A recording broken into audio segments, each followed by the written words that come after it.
পুনরায় খুলেছে আর্থিক প্রতিষ্ঠান। সে বিষয়ে জানতে রাজধানীর মতিঝিল এলাকা থেকে যুক্ত হয়েছেন আতর নিয়ন।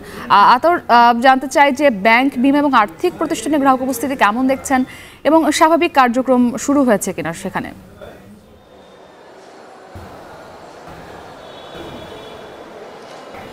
যেমনটি বলছিলেন যে গতকাল কারফিউতে কিন্তু যে সকল আর্থিক প্রতিষ্ঠান রয়েছে সেগুলো কিন্তু বন্ধ ছিল।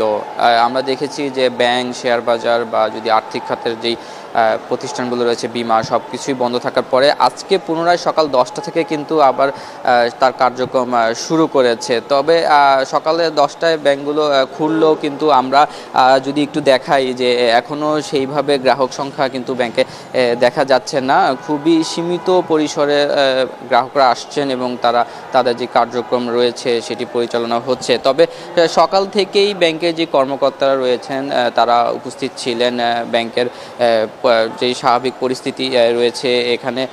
তবে গ্রাহক যেই অন্যদিন দেখা যায় যে এরকম একদিন বন্ধ থাকার পরে যখন ব্যাংক খুলে তখন কিন্তু অনেকটাই একটা সকাল দিকে চাপ দেখা যায় ব্যাংকে টাকা জমা বা উত্তোলনের ক্ষেত্রে।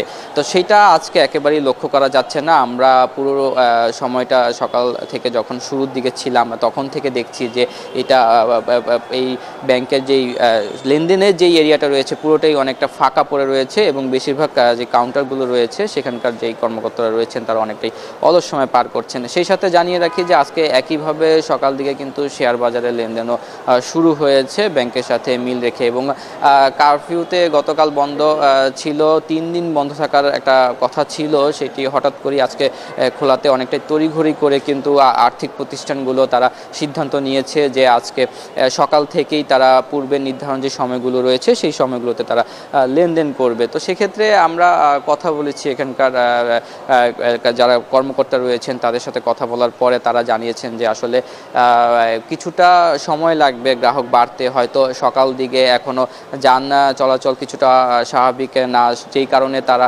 হয়তো কিছুটা সময় নিচ্ছেন।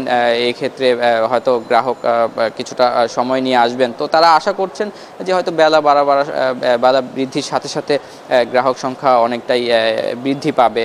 সেই সাথে জানিয়ে রাখি যে আমাদের দেশের যে ব্যাংকিং খাত, আমাদের যেমন মূল অর্থনীতি যদি চালনা শক্তির একটি জায়গা বলে থাকি সেটি হচ্ছে কিন্তু আমাদের দেশের আর্থিক খাত এবং তার বড় একটি জায়গা হচ্ছে ব্যাংক, যেটা যদি আমরা সরকার পর্যায়ে বলি, বেসরকারিভাবে বলি, যে অর্থায়ন এবং শিল্পায়নের ক্ষেত্রে যে বড় ভূমিকাটা এটা দেশের ব্যাংকিং খাত মূলত করে থাকে। তো সেক্ষেত্রে যে ব্যাংকের যে আমরা কর্মকর্তার সাথে কথা বলেছি যে আগামী দিনগুলোতে ব্যাংকের যে বর্তমান অবস্থা রয়েছে, আমরা জানি খেলাপি ঋণ সহ রিজার্ভ কমে যাওয়া সহ বেশ কিছু সংকটে কিন্তু এই খাতটি রয়েছে। তো তারা আশা করছে যে আগামী সময়তে হয়তো এই সংকটগুলো কাটিয়ে এই ব্যাংকিং খাত একটি ভালো ভূমিকা রাখতে পারবে। তো এই ছিল মতিঝিল ব্যাংকপাড়া থেকে আমার কাছে সর্বশেষ।